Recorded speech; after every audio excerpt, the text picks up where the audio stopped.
a todos, bienvenidos al evento del día de hoy. Vamos a aprender mientras un ratito las cámaras así nos vemos un momentito. Hola querida Laura, es un gusto para nosotros estar compartiendo esta mesa que es parte del fruto de una colaboración entre la Universidad de Palermo y la Universidad Iberoamericana.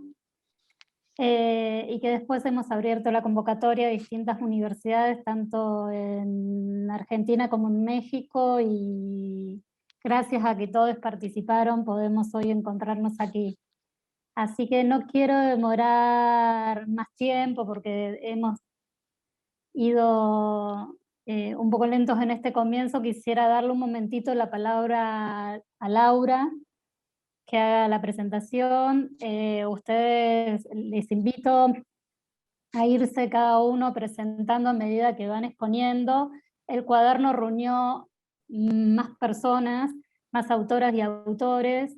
Lamentablemente en este evento hemos podido participar algunos, pero para aquellos que no han leído todavía el material, les invitamos fuertemente a que a través de la página de la Universidad de Palermo busquen el cuaderno nuestro, que es el número 124, y en el que podrán acceder no solo a los artículos que hoy tan generosamente van a presentar muy brevemente porque no nos da el espacio, sino también de aquellas otras personas que hoy no pudieron estar presentes.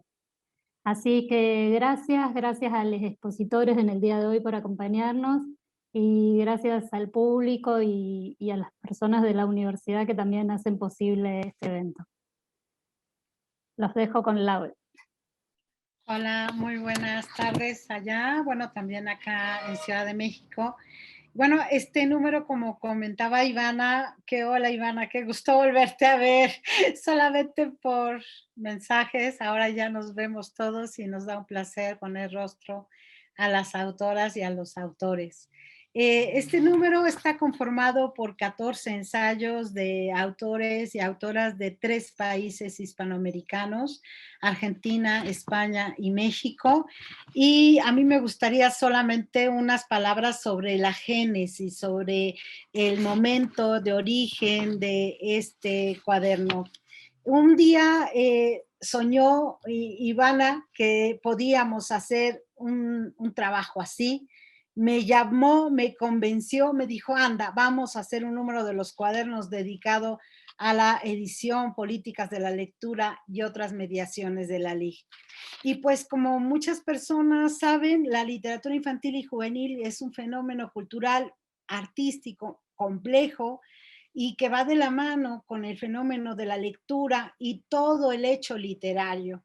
Así que un estudio que ha ido evolucionando en las últimas décadas y que en este momento ocupa un lugar muy importante en las academias de diferentes países y de diferentes disciplinas también. La idea entonces era conjuntar una serie de ensayos que mostraran esta interdisciplinariedad, estas visiones y ángulos para examinar el conjunto, no solo los textos, no solo las ediciones, las mediaciones o sus ramificaciones intermediales. La verdad es que nuestra ambición fue extrema. Ivana y yo queríamos todo, queríamos que ese cuaderno mostrara todo, que el receptor final pudiera constatar el caleidoscopio que nosotras ya percibíamos. Así redactamos la convocatoria y la lanzamos al mundo, creyendo que encontraría eco en otros corazones, en otras mentes, y así fue. Recibimos muchísimas propuestas muy interesantes que conforman las que más se consolidaron, conforman ahora el cuaderno. Ciertamente no esperábamos la pandemia, creo que a todos la noticia y su impacto nos tomó por sorpresa. En 2020 se cerraron universidades, colegios, las bibliotecas, las librerías, nos quedamos angustiadas y sorprendidas. No sabíamos lo que iba a suceder. Algunas personas a quienes se les había aceptado el resumen nos contaban de su malestar o de preocupaciones. Ivana y yo decidimos que no podíamos correr, había que ser sensibles al contexto, al momento inédito que vivíamos en todas partes, así que respondimos inquietudes, extendimos plazos, echamos porras, sobre todo nos dimos aliento la una a la otra. Es un número que ha sido bendecido por todos ustedes, autores que han creído en él, que se esforzaron muchísimo en sus trabajos para conseguir los materiales bibliográficos en diferentes lugares, sobre todo porque las instituciones, como ya mencioné, estaban cerradas. Han sido generosos, generosas, han trabajado extra y nos han ayudado a construir un número sólido, un número atractivo, y es un cuaderno también bendecido por los y las dictaminadoras de diferentes países que nos dieron su tiempo y afecto en cada lectura para redondear o pulir los textos presentados. Es también una bendición el equipo revisor y editor de la revista de la universidad. Especialmente por el trabajo, yo quiero señalarlo, la fuerza y la decisión en medio de las pruebas de Ivana, porque ambas nos quedamos sin nuestra computadora de la universidad, tuvimos que rehacer el camino, recordar los olvidos, sonreír ante el cansancio, el exceso de trabajo y el desánimo. Gracias, amiga, querida Ivana, por tu sonrisa, tu disposición, por las porras y el trabajo inteligente. Ya estamos en julio de 2021, la vacunación es una realidad, la gente comienza a pensar en regresar a las universidades de manera presencial y nosotras nos permitimos presentar este cuaderno 124, que ahora será nuestro cuaderno, nuestro número de la buena suerte, que nació en medio de pruebas y de luchas. Nació porque era su destino, así lo pensamos, así lo imaginamos, y ya saben el poder enorme que tiene la voluntad humana cuando lucha por algo que considera valioso, y por supuesto nuestra amistad se ha consolidado porque quien vence a la adversidad florece y fortalece su espíritu. Gracias, Ivana, por haberme metido esta idea en la cabeza y por haberme invitado a ser parte de ella. Esperamos que este número les permita obtener una visión completa del complejo fenómeno que nos ocupa e interesa. Esperamos con ello haber cumplido el objetivo. Encontrarán temas que van desde lo histórico, lo no ficcional, los recursos videográficos para la educación, el fanfic, algunas prácticas lectoras escolares, la educación literaria, las políticas editoriales, la formación literaria del docente, la mediación académica, los catálogos feministas, las políticas editoriales renovadoras de las representaciones, las ilustradores y las redes sociales en la comunicación editorial. Todo cabe en este número que nos da una enorme alegría presentar. Muchas gracias, bienvenidos, bienvenidas. Gracias, Laura, y no me quiero olvidar de agradecer a Faniola Knop, que también nos está acompañando y que ella es parte, es quien dirige el área de diseño y edición de estos cuadernos, que siempre nos brinda el continuo apoyo. Estamos hoy aquí con Lorena Camponovo, Silvana Fernández, Silvana, Luis Mario Reyes, Linda Sacal, Laura García, Patricia Bustamante, Arnulfo de Santiago Gómez y Flavia Krause. Bienvenidos, y solamente decirles que tenemos comentarista también, como comentarista Sabrina Martín, quien va a realizar un cierre de la mesa. Si les parece, damos inicio. Lorena, ¿querés empezar vos? Sí, no tengo problema. Buenas tardes o buenos días, no sé en qué uso horario estará cada uno.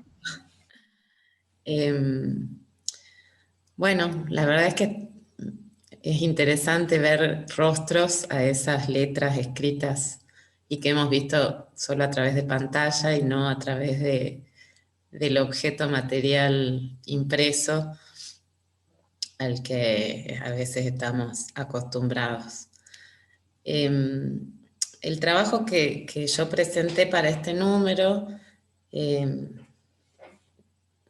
tiene por título Prácticas de lectura de textos literarios y lectura escolar. Está centrado básicamente en comprender cómo se lee literatura en la escuela secundaria. El contexto más amplio del inicio de este trabajo es un proyecto de investigación que está situado en la provincia de Salta, de Argentina, en el que trabajo con Patricia Bustamante, a quien seguramente escucharán más adelante. Con ese proyecto de investigación intentamos buscar algunas rutas de acceso para entender ese fenómeno tan complejo que es la lectura literaria y específicamente cómo se lee la literatura en las escuelas secundarias. En ese sentido, en este trabajo a mí me interesó centrarme en 3 ediciones de un libro que, bueno, en el rastreo de la investigación veíamos que ese libro aparecía en muchos programas de profesores de la escuela secundaria, que es El extraño caso del Dr. Jekyll y Mr. Hyde, que bueno, es un libro ampliamente conocido y que se presenta en distintas versiones editoriales. Como era muy difícil, es muy difícil abarcar todo el campo de cómo se lee literatura, ¿no? O sea, toda esta idea de las prácticas de lectura en torno a los textos literarios en las escuelas secundarias. En este caso decidimos recortar solamente la protocolización de la lectura literaria que se ve en esos 3, en ese libro, en 3 versiones editoriales diferentes. Ese es el recorte que hice para este trabajo. Elegimos 3 ediciones que son las que, a las que teníamos más acceso en nuestra provincia porque, bueno, es una provincia, para los que no conocen, es una provincia pequeña, el acceso editorial es limitado, si bien tenemos muchas librerías y tenemos alguna oferta editorial importante, no es como en una capital de algún país, sino que llega material ya seleccionado, ¿no? No es que tenemos disponibles todas las ediciones de todas las editoriales. Entonces nos acotamos a las ediciones que encontrábamos en las librerías y en las escuelas. Tomamos 2 ediciones escolares estrictamente porque están ubicadas en digamos, la paratextualidad y cómo se construye el objeto, el libro, está claramente situado en ese espacio de circulación. Y tomamos un material curricular que circuló en la década anterior en el marco de un programa que articulaba escuela media con nivel superior y se entregaba a los estudiantes de todos los últimos años de secundaria un material impreso en el que se llamaban libros ilustrados. En toda la colección había un libro ilustrado que era El extraño caso de Dr. Jekyll y Mr. Hyde, y la propuesta que acompañaba ese material curricular era, había 2 cuadernillos de trabajo, uno destinado a los docentes, otro destinado a los alumnos, así que también tomamos ese material porque nos parecía como, primero porque estaba en las escuelas, está todavía hasta el día de hoy, y porque se presentaba como una propuesta de protocolo de lectura diferente. Entonces, en ese sentido, el trabajo analiza, digamos, describe más que analiza, cómo se presentan estos protocolos de lectura en las 3 ediciones, y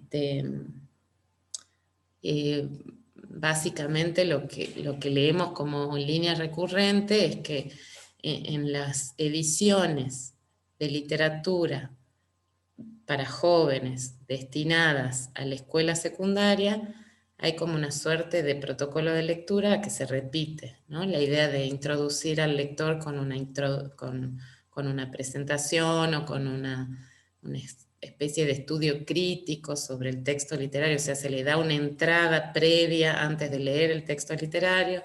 El texto literario está siempre acompañado con notas al pie de página o notas marginales que en la mayoría de los casos tiene que ver con el nivel léxico de los textos, y después vienen las actividades de lectura, ¿no? Entonces lo que vemos en ese protocolo, en esas similitudes como protocolo de lectura, es que se prevé un lector escolar que necesita que se le presente primero el tema, que se lo acompañe mientras lee con esas notas a pie de página y con esas aclaraciones léxicas, y que después queda en esa red de actividades para hacer luego de la lectura. La mayoría de esas actividades tienen que ver con comprobación de la lectura, ¿no? Con el llamado control de lectura. Hay actividades de lectura y de escritura creativa, pero no se abunda mucho en eso. Y lo que también conocemos como la comprensión lectora, que muestra claramente las actividades distribuidas en actividades de prelectura y poslectura, ¿no? O sea, el esquema tripartito del supuesto modelo cognitivo que acompaña muchas veces estas propuestas editoriales. Y la propuesta del Ministerio de Educación, de ese material curricular presentado por el Ministerio de Educación para la articulación entre escuela media y nivel superior, es una propuesta diferente. Si bien responde a la misma idea de trabajar con el texto literario posteriormente a la lectura, el tipo de actividades que se piden son más bien recursivas, actividades de relectura, muchas actividades de intertextualidad, de conexión con el texto, del texto literario, en este caso el extraño caso de Dr. Jekyll y Mr. Hyde, con otros textos de la misma colección o con otros textos de la cultura en general. Se propone un protocolo de lectura diferente, ¿no? No hay datos sobre qué pasó con eso, con los talleres que se hacían en ese dispositivo de trabajo con los estudiantes que promovía esta articulación entre nivel medio y nivel superior. Pero bueno, intuimos que por el protocolo de lectura previsto en ese material hay un trabajo diferente, hay un modo de concepción de la lectura literaria diferente, y hay una concepción del lector literario y del lector escolar diferente. Más allá de todo esto, todos los objetos, libros en estos casos, diseñados por las editoriales o diseñados por los ministerios, responden a esta misma idea de legitimar el objeto cultural, literatura, y cómo ese objeto cultural circula en nuestras sociedades, ¿no? Sobre todo en la cultura escolar. Básicamente esa es la idea del trabajo, la descripción sobre las ediciones es como la parte más detallada. Es muy largo explicarlo acá, pero bueno, si hay alguna pregunta después la puedo responder. Muchas gracias, Lorena, y gracias por ajustarte al tiempo que hemos solicitado. Mil gracias. Linda Sacal, no sé si estás ahí, si podés seguir vos. Hola, sí. Buenas tardes. Un gusto, Linda. Gracias igualmente, gracias por la invitación. Gracias, Laura, Ivana, mil gracias. Gracias, Celeste. Mi tema es sobre la necesidad de actualizar y modernizar la enseñanza de la historia y buscarle un sentido de pertenencia, de vida y de pertenencia a los niños. Les voy a dar una breve idea de lo que se trata mi artículo. La historia de la humanidad se ha preservado gracias a la memoria escrita con versiones oficiales y populares. La historia oficial expone los actos de los héroes de la patria, pero solo es un grupo muy selecto de la sociedad. Al resto no se le incluye. En las aulas, el conocimiento histórico se expone a través de la versión oficial, intentando legitimar un pasado común para crear una unidad social que aporte una identidad, ideología, orientación y tendencia que justifique las acciones de los gobernantes y de esa forma manipular el conocimiento histórico dentro del imaginario nacional. Es un espacio de datos duros donde a los héroes se les dota de rasgos determinados y por medio de mitos fundacionales crean una identidad. De aquí surge una preocupación por comprender cómo es concebida la realidad por los alumnos en las escuelas, ya que la interpretación y reinterpretación, más que los propios hechos, condicionan lo considerado como verdadero. Una teoría interesante de analizar es la teoría de encuadre framing de Gregory Bateson, que expone diferentes maneras de ver una misma realidad, dándole diferentes significados y enfocándolo a sectores específicos para así obtener un conocimiento histórico adecuado. Es una manera diferente de entender la realidad a partir de una multiplicidad de puntos de vista y de formulación de realidades, sin que deje de ser verídico. Es atender ciertos aspectos, obviar otros dentro de un mismo episodio, como por ejemplo un mismo episodio, acontecimiento como la Segunda Guerra Mundial interpretado desde el lado alemán, es completamente diferente a la versión inglesa. A los niños se les ha tratado de proteger exponiéndoles una verdad dosificada que altera su mirada de la realidad, limitando su conocimiento a lo que los adultos consideran apto para ellos, pero hay que valorar qué tan dañina puede ser la verdad objetiva sin alternativas o su contraparte, el exceso de fantasía. El contenido de las historias y sucesos deben de adaptarse a las edades e intereses del sector enfocado y sobre todo en el caso de niños y jóvenes con la etapa que están viviendo, porque así tendrán una adecuada interpretación y apropiación de la lectura que realicen. Aquí vendría la pregunta, ¿cuál es la realidad? A lo que sería que el enfoque depende de desde dónde se observe y se analicen los sucesos. La verdad, tal cual, es una creación del hombre que sostiene su existencia y le da seguridad, aunque también, como dice Gilles Deleuze, debemos preguntarnos cuál es su sentido y cuál es su valor. La respuesta es que, de acuerdo a las experiencias de vida, tendrán cada uno su propia interpretación y perspectiva, lo que lleva a reflexionar sobre la importancia de hacer historia y su transmisión. La historia, al ser escrita desde diferentes puntos de vista, abre un abanico de posibilidades y por ello es importante ahondar en nuestro conocimiento para lograr discernir desde cuál perspectiva proviene.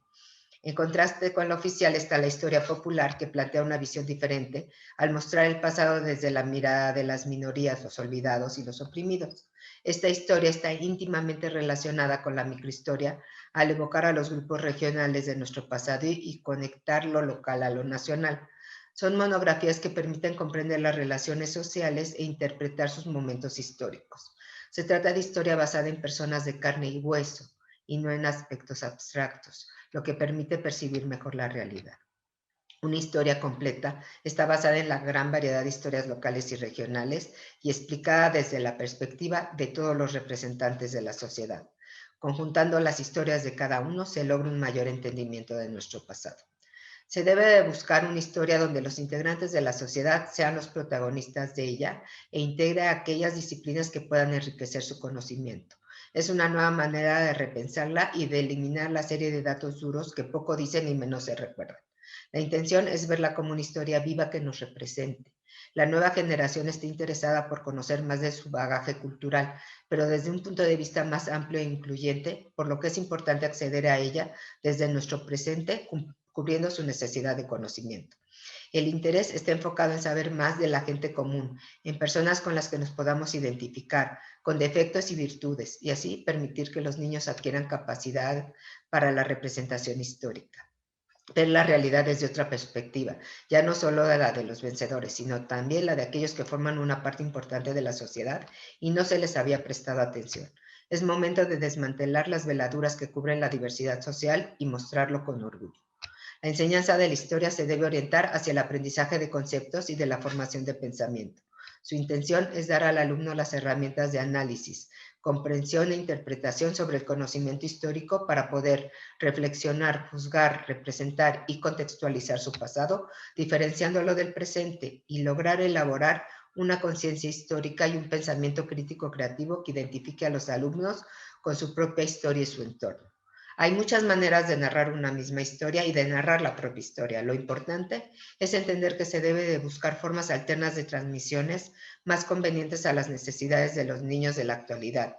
Y para que sea más comprensible, debe narrarse de una forma accesible y amena y apta para sus edades. Al crear un ambiente de lectura y debate de los conceptos, se amplían los horizontes de comprensión individual y colectiva, además de sembrar el cuestionamiento y fomentar la revisión y comparación de eventos. De esta manera, se permite desarrollar en los alumnos nuevas formas de pensamiento para evaluar, diferenciar, reelaborar y apropiarse de la experiencia vivida en la lectura realizada, además de indagar y crear preguntas y respuestas propias para así entender el presente y enfrentarlo lo mejor posible, para que accedan a un universo de conocimiento que absorban más fácilmente al momento de ir resolviendo sus dudas. Fomentar en los niños un trabajo de investigación y exploración del conocimiento histórico permite una mayor apropiación de los acontecimientos y los conceptos adquiridos. Es entonces donde la narrativa histórica infantil surge como una excelente alternativa para el aprendizaje de la historia. Existen diversos géneros narrativos que pueden crear un mayor interés en los niños y jóvenes hacia la historia. En la actualidad, la gran variedad de estímulos que reciben desde la infancia provoca una necesidad por cambiar las formas tradicionales de enseñanza, y la historia, sin lugar a dudas, es una de las materias que deben hacer uso de la nueva propuesta. En este sentido, la novela gráfica y el libro álbum, entre otros géneros, permiten ampliar en los lectores sus habilidades creativas y críticas, así como la oportunidad de encontrar nuevas realidades. Al combinar ilustración, contextualidad y mostrar eventos de la vida diaria narrados por y para niños, absorben mejor el contexto histórico y comprenden los momentos trascendentales de la historia, y así se identifican con los personajes. Más que otros géneros, la narrativa histórica refleja la conciencia histórica del tiempo del escritor y, por lo tanto, propone una lectura de la historia oficial interpretada desde el presente. Considero que es importante exponer a los estudiantes una historia más humana, con héroes que fueron niños, que se equivocan, que tuvieron familias. Una historia donde los niños y jóvenes comprendan el porqué de los sucesos y logren una identificación con sus protagonistas. Es importante hacer notar que el niño capta mediante estas obras imágenes de la realidad, no la realidad en sí, por lo que irá adquiriendo diferentes respuestas a la misma historia de acuerdo con sus necesidades e intereses de esos momentos. El lector tendrá que adaptar a su presente los relatos leídos y así crear una versión personal de la historia, tanto como su propia historia. La LIG permite a los lectores hallar respuestas a sus necesidades, por lo que lo más importante es encontrar la versión adecuada para ellos y buscar adaptaciones y las debidas modificaciones, ya que lo que se pretende es una verdadera comunicación. Se debe de actualizar el pasado para poder crear un vínculo y así reinterpretarlo y hacerlo comprensible para representarlo en nuestro presente. Nuestra niñez requiere una educación más participativa y actualizada, por lo que sería conveniente escuchar sus necesidades e inquietudes, que se pueda hacer desde las aulas o en sus propios hogares. Se debe incluir a los libros de texto la parte interactiva para que sea atractivo para ellos. Si desde que son pequeños se provoca en los niños un interés e inquietud por saber más de su historia, al mismo tiempo que se les dé un sentido de vida y pertenencia, se está garantizando una conciencia social e histórica que les permita de adultos luchar por sus valores. Cada época le va agregando su propio presente, por lo que es una historia en construcción que se irá complementando a través del tiempo. Hoy más que nunca debemos insistir en una educación inclusiva e interdisciplinaria, que al mismo tiempo sea atractiva y permite el cuestionamiento, porque es la única manera de darle un valor a nuestra historia. Muchas gracias. Muchas gracias, Linda. Patricia Bustamante, podemos seguir con vos. Bueno, muchas gracias, buenas tardes. Muchísimas gracias en primer lugar, Ivana y Laura, por este espacio, por el espacio de la publicación y por este espacio de encuentro en el que me siento particularmente honrada de participar. En mi caso, también como parte del proyecto de investigación que mencionaba Lorena y que llevamos a cabo en la Universidad Nacional de Salta, nosotras estudiamos la educación literaria desde diferentes entradas en el proyecto de investigación. Analizamos, por un lado, lo que podríamos llamar la práctica, mediante una recolección de distintos materiales curriculares, mediante la observación participante y mediante entrevistas en profundidad con distintos actores de la escuela secundaria, de las escuelas secundarias que focalizamos para este proyecto como parte del estudio. Y por otro lado, en las mismas escuelas vamos rastreando la presencia de acervos bibliográficos y cómo el origen, digamos, la constitución de esos acervos. Entonces, en el caso del trabajo que yo presenté para este dossier, analiza la existencia de libros literarios entregados en el marco de políticas públicas de lectura de la Argentina, a través del formato de colecciones. Y básicamente para el trabajo que estoy comentando hoy, me focalicé en lo que se llamaron las colecciones literarias, que fue un dispositivo de entrega de libros a escuelas urbano-marginales de la República Argentina, con un mecanismo muy interesante de selección, porque se hizo mediante la conformación de mesas federales constituidas por representantes de todas las provincias del país, 5 representantes por provincia, que se reunían con cierta periodicidad entre 2010 y 2012 en Buenos Aires, y que evaluaban las ofertas que las editoriales, con las que las editoriales licitaban para que el Estado argentino comprara libros de literatura para las escuelas secundarias. Entonces esa operatoria tuvo varios pasos, porque primero se seleccionaban los títulos que cumplían los requisitos generales de los pliegos de licitación, y después de sobre esos seleccionados se armaban las colecciones con ciertos criterios. Y bueno, ahí hicimos todo un trabajo de investigación con entrevistas a representantes de las diferentes provincias, tuvimos acceso a registros del trabajo realizado, y pudimos ver cómo se fueron constituyendo las colecciones. Entonces, de ese estudio, digamos, de ese estudio general de cómo se constituyeron las colecciones, y a la existencia, fuimos a constatar la existencia de las colecciones en las escuelas secundarias de nuestra provincia, y a partir de esa existencia fuimos en un trabajo más focalizado, tratando de ver cuáles de esos textos de las colecciones literarias circulaban en las aulas a través de su selección, su incorporación a los programas de cada año de estudios o cosas así.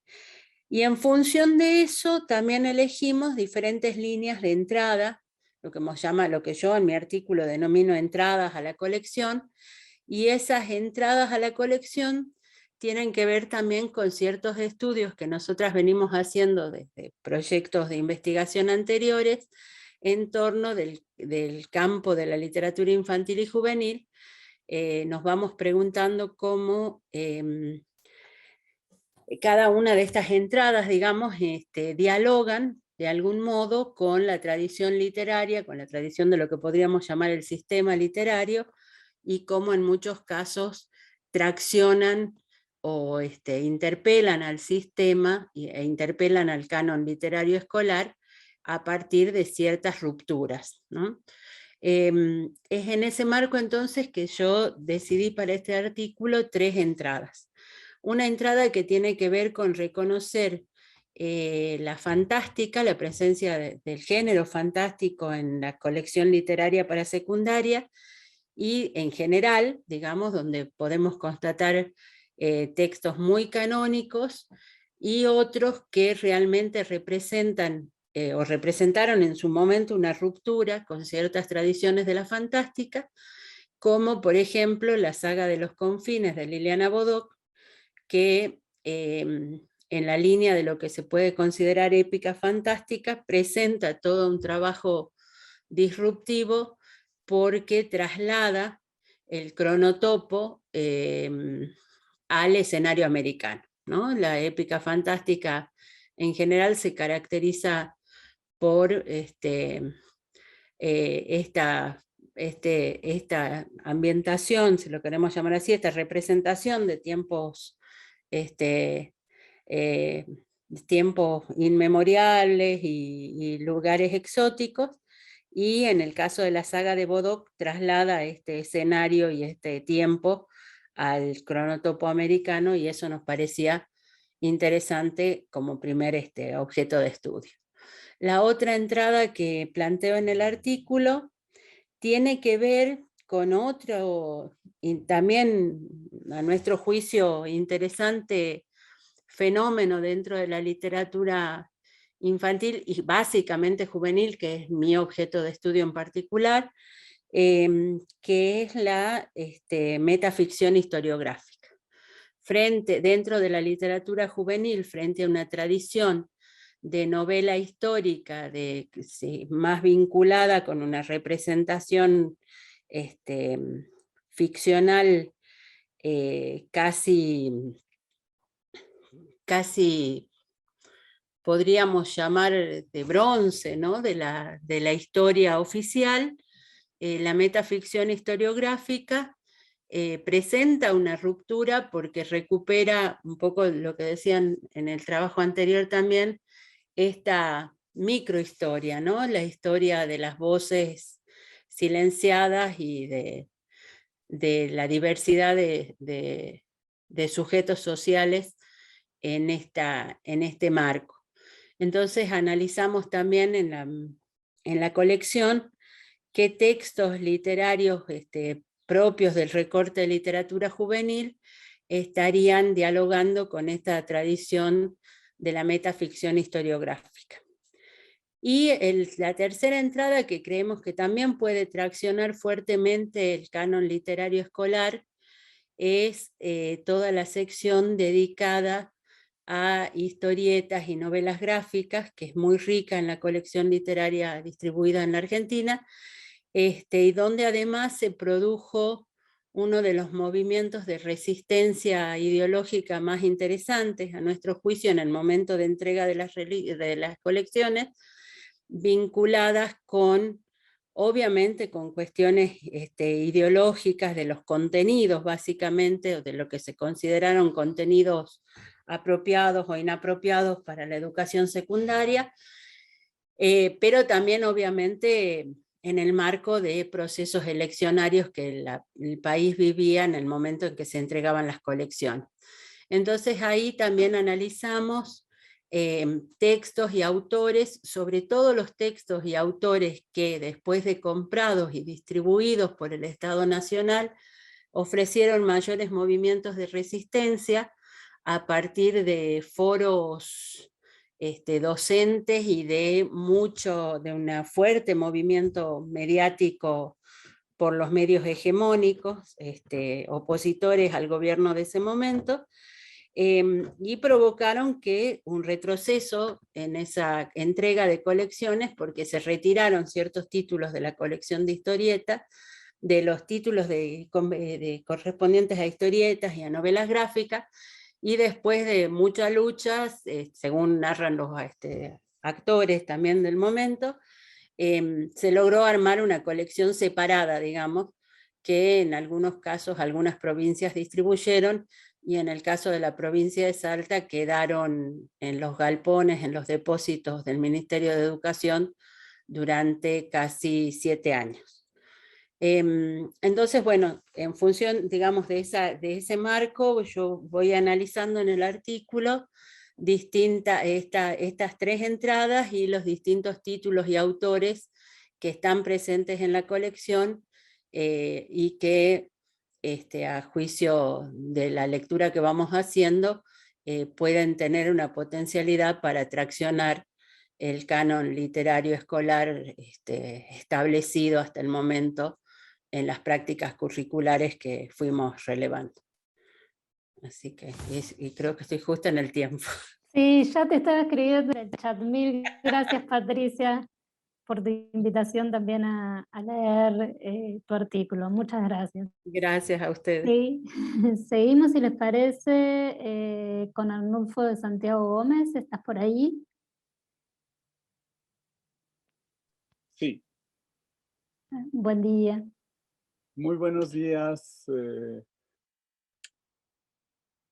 Buenas tardes, reciban desde México un saludo con aprecio por esta invitación de la Universidad de Palermo y su Facultad de Diseño y Comunicación y de la Universidad Iberoamericana para participar en estos cuadernos, y saludo a sus coordinadoras Laura Guadarrama, Ivana Mijal. El texto es largo, espero que la explicación sea más corta. México, libros como signos de su historia cultural, clasificar para reflexionar, letras para la infancia y religión. Indico mis objetivos en este texto. Primero, contribuir a trazar una historia de la literatura infantil y juvenil que abarque sus manifestaciones múltiples, tomando en cuenta variables como el tiempo, su geografía, las diferencias culturales. Una segunda guía es lo que aquí llamo clasificar para reflexionar, y así abordar uno de los diferentes rostros de la literatura dirigida a la niñez y a la juventud, las letras religiosas. El plan personal es más amplio, los ubica entre otros rostros una literatura de autores clásicos, la de temas o en lenguas indígenas, la que llega de otras tradiciones, o sea que aporta una vena cosmopolita, por ejemplo, plan a desarrollar.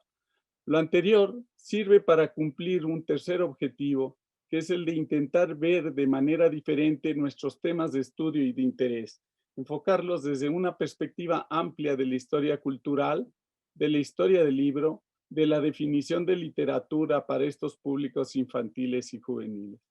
Por todo lo anterior, el plan de mi texto realiza dos ejercicios. Uno, presentar breves apuntes acerca de la evolución de las letras religiosas en épocas diferentes, a partir del caso mexicano, entendiendo que la expansión de la evangelización permite que algunas de las ideas expuestas pudieran resultar comunes para otras latitudes. Un segundo ejercicio es comentar algunas ediciones o textos, en tanto que sus datos pueden ilustrar aspectos relevantes de la relación entre esta literatura y la formación religiosa. Esos ejercicios, ese clasificar para reflexionar, son a su vez los límites o las posibilidades que puede brindar mi acercamiento a estos temas. Trato del primero, en cuanto a esos breves apuntes de época que van de las culturas mesoamericanas a la actualidad, pasando por la colonia, siglo XIX, siglo XX, hasta nuestros años actuales. Hacerlo me permite plantear aspectos que son generales y que no se circunscriben únicamente a México, los cuales pueden quedar ignorados, sobre todo cuando se plantean panoramas tan extensos. Algunos de esos aspectos serían, por ejemplo, la innegable huella de la oralidad en esta literatura. Al recuperar algunas versiones en lenguas originarias, ello puede ampliarse a las manifestaciones de esta literatura en distintas lenguas. A la vez, su riqueza es que se trata de ejemplos concretos, como uno de los cantares mexicanos transcritos entre 1582 y 1597 con edición de 2011. El ejemplo es el siguiente, la cita: aquí comienza un canto para niños o para niños pequeños que se cantaba en la Ciudad de México para la fiesta de San Francisco. Fue escrito cuando vivíamos allá junto a la iglesia y aún éramos niños. Amos Segala lo atribuye a Antonio Valeriano. Otra posibilidad que menciono ya para la época colonial es la relación de las prácticas religiosas con otros lenguajes, desde el lenguaje corporal, por ejemplo, persignarse o rezar, y en épocas más recientes ese desplazamiento a otros lenguajes incluso puede abrirse hacia prácticas ligadas con el mundo digital.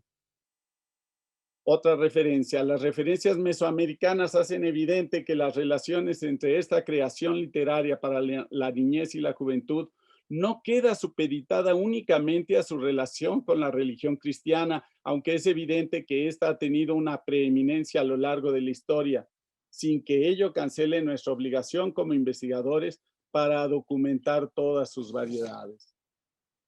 En cuanto al segundo ejercicio, comentar algunas ediciones o textos, si bien en cierto modo tal acercamiento pudiera verse poco representativo o no exhaustivo, al aprovechar tales recursos puede lograrse, o al menos intentarlo, bajar a la tierra de la materialidad de los libros algunas de las reflexiones teóricas apuntadas. Las ediciones mismas son el archivo que puede proveernos de sus datos y permitirnos pensar acerca del contexto en que aparecen. Aportan series que resultan novedosas y por tanto enriquecen el análisis posible acerca de estos temas. Es el caso a lo largo del siglo XIX de las ediciones del Catecismo de Ripalda o de la Cartilla de la Doctrina Cristiana que los libreros franceses imprimieron en Francia para distribuirlas por grandes territorios americanos a partir de la década de 1820 en colaboración directa con los libreros de diversos países de la región. Este texto es fruto de un esfuerzo de muchos años personal por reunir ediciones para estos públicos. Mis propias listas bibliográficas sobre sus diversos temas llevan a intentar análisis como el presente, la tarea de clasificar para reflexionar, y ello explica que sobre todo durante el siglo XX presente casos específicos por décadas que ligan a la infancia con la religión. Puedo hacerlo sin aspirar a que tal presentación agote el tema, sobre todo como una invitación para propiciar el diálogo sobre el mismo. Y hacia el final, una tercera vía, habría que apuntar el analizar parte de la información disponible acerca de esta producción. Eso nos lleva a ver la presencia de grandes grupos editoriales en diferentes espacios nacionales. La organización de grandes congresos internacionales de literatura infantil en los años recientes, décadas, por Ediciones SM, Sociedad de María, que un grupo de profesores marianistas fundó en Vitoria, España, en 1937, está de alguna forma ligada con muy diversas líneas de esta literatura. Personalmente me llama la atención el apoyo financiero y de organización logrado en México para alguno de tales encuentros internacionales por parte de la propia Secretaría de Educación Pública y de la Universidad Nacional Autónoma de México, entre otras instituciones.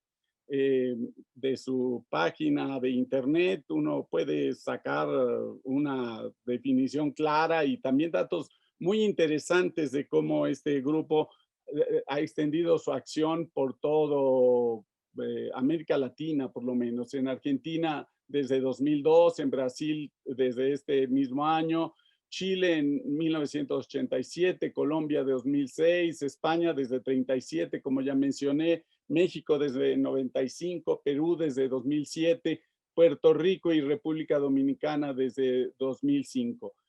Un solo dato ligado a esta cuestión de la clasificación que hace SM respecto a la literatura infantil, en este caso de México, y con eso termino. SM recomienda en su portal mexicano en la red algunas de las principales plumas de la literatura infantil y juvenil en nuestro país, en el apartado dedicado a la escuela católica de primero de primaria a tercero de secundaria, junto con los valores anunciados en alguna de sus obras.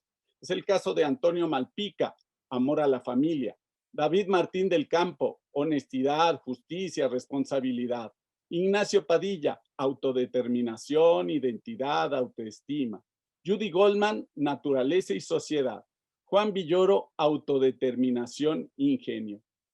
Tal clasificación, ligada aquí a una finalidad de promover la religión a través de lecturas recreativas, constituye una mirada diferente a la que correspondería a la que usualmente tenemos como laica, a la que el discurso oficial de la Secretaría de Educación Pública nos ha acostumbrado. Muchísimas gracias. Muchas gracias, Arnulfo, por tu exposición. Y si les parece, seguimos con vos, Silvana Fernández. Bueno, Estás ¿me muteada. escuchan? ¿Ahora? ¿Ahora me escuchan? ¿Ahora me escuchan? Sí, sí. Bueno, muchas gracias a Ivana y a Laura por la convocatoria y también por el espacio para conocerlos y compartir todas las producciones. En esta época de pandemia, bueno, un poco de aire fresco.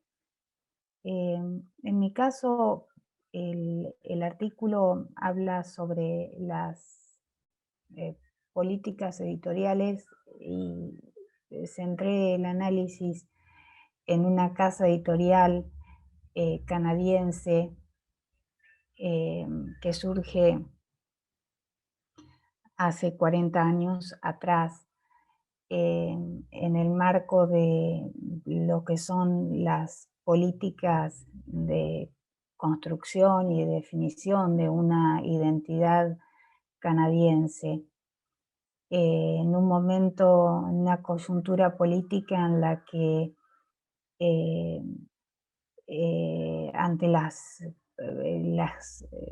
pedidos de secesión de Quebec, la parte francófona de Canadá, el gobierno de Pierre Trudeau decide intervenir con una medida política y declarar la multiculturalidad, el Estado multicultural de Canadá. Eso implica políticas de reconocimiento de una diversidad cultural inherente en la sociedad canadiense.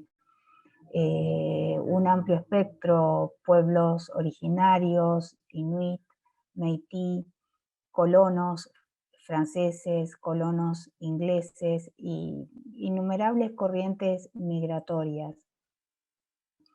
En ese contexto, es necesario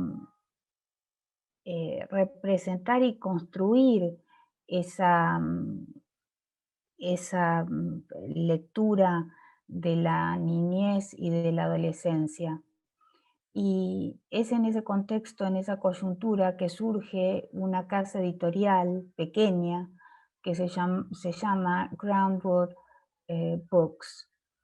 La artífice de esa casa editorial, Patsy Aldana, con una inversión relativamente pequeña, inicia un trabajo pionero. ¿Por qué pionero? Porque, bueno, es lo que yo muestro en el artículo, sale a la palestra con la publicación de una antología de cuentos de un escritor, es un bibliotecario y escritor chino-canadiense, Paul Yee, publica Tales from Gold Mountain, los cuentos de la montaña de oro.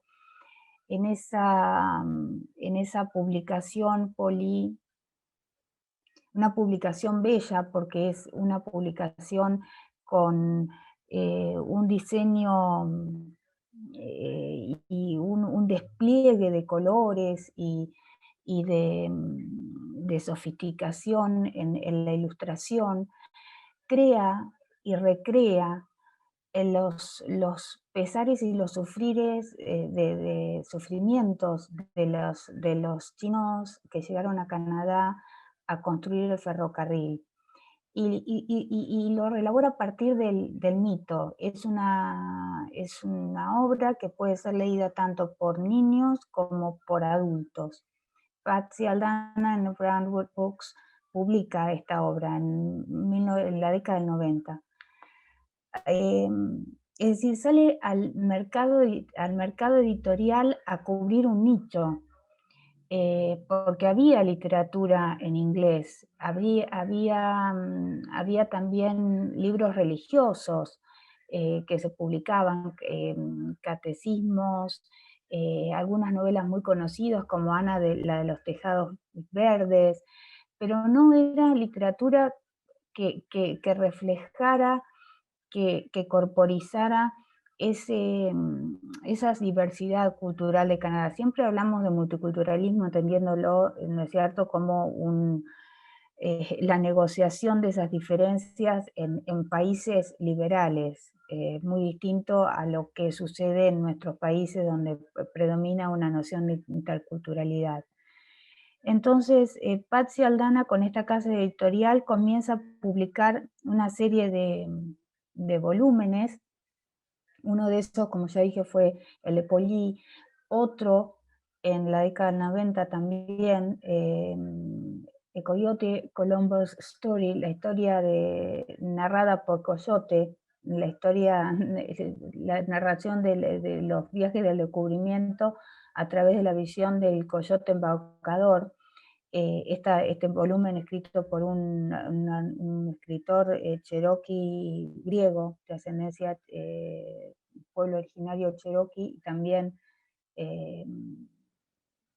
padres griegos, y también publica esta casa editorial un pequeño libro distinto al de Yi y al de Thomas King. Este pequeño libro, que no sé si lo ven, en la década del 90, My Name is a Pizza, y que tiene una relevancia y una importancia actual, porque este libro cuenta las experiencias en la voz de una niña de 10 años de su vida en las escuelas residenciales de Canadá. Ustedes, bueno, habrán escuchado la escuela donde ella transcurre esos años de la niñez es Kamloops. Hace unos días en televisión nos hemos, bueno, no enterado porque ya era conocido, el genocidio que se cometió contra los niños aborígenes. Granwood publica esta pequeña y valiosa novela, Rescate de la Memoria, pero también una recreación poética, porque se crea una poética en todos estos volúmenes. Lo publica en la década del 90, ya hace muchos años, y la protagonista cuenta lo que ella vive desde el candor y la inocencia, con que ve lo que sucede en su casa, en la escuela, en la relación con las monjas, con los curas, los abusos que suceden. Y bueno, lo que yo trato de demostrar en el artículo es el rol que tuvo esta casa editorial en la promoción de una poética que no solamente refleje un estado de cosas, sino que también la problematice, la presente como un campo en disputa, que revea ese multiculturalismo institucionalizado que funciona en la nación canadiense a partir de una mirada intersticial, de microhistorias, como decía alguno de ustedes, de esas pequeñas voces que van construyendo no solamente afirmaciones de lo que es una identidad nacional, sino también cuestionamientos de esa identidad nacional. Y cuán poderosa ha sido hay muchas cosas para decir, que todavía sigue resonando. Todos estos libros forman parte de la currícula. Canadá tiene una política editorial, es decir, el gobierno federal subvenciona a las pequeñas casas editoriales. Y estos libros que yo mencioné forman parte de la currícula escolar y también son objeto de estudio de las carreras de formación docente. Yo, bueno, quiero decirles que también tuve acceso a este material porque gracias a 2 becas del consulado para estudios canadienses pude estar en Toronto y pude ver todo esto de primera mano. Obviamente esta casa después fue vendida, pertenece a otra casa editorial, pero sigue teniendo dentro de esa nueva casa editorial que con la que a la que se unió, una identidad, un perfil bien delineado. Bueno, ese fue mi trabajo, y a Laura por la posibilidad. Muchas gracias, Silvana, por tu presentación. Y si te parece, Luis Reyes Pérez, seguimos con vos. Claro, hola, ¿qué tal? Buenas tardes a todos. Muchas gracias por estar aquí y estoy muy contento del resultado de esta gran revista. Hola Lau, qué bueno verte por acá. Y bueno, yo les voy a platicar sobre el artículo titulado Internet y Fanfiction, la práctica de la hiperlectura y la hiperescritura. Este ensayo nació de mi tesis de maestría en el 2017 y paradójicamente yo me di cuenta con este artículo de lo que realmente quería estudiar, ¿no? Que era la interfaz, que es cómo nosotros nos aproximamos a un texto en Internet, pero justo también tomando en cuenta qué es la literatura electrónica, que es todos estos textos, bueno, vamos a llamarle ahora hipertextos, ya sea por el lenguaje escrito, ¿no? Un audiovisual, o un podcast, ¿por qué no? O un videojuego que está pensado para el soporte electrónico, y eso es justamente lo que es la fanfic. Voy a leer una pequeña introducción y voy a comentarles más acerca de este artículo. Bien, nuestro personaje principal, por así llamarlo, es el hiperescritor. ¿Quién es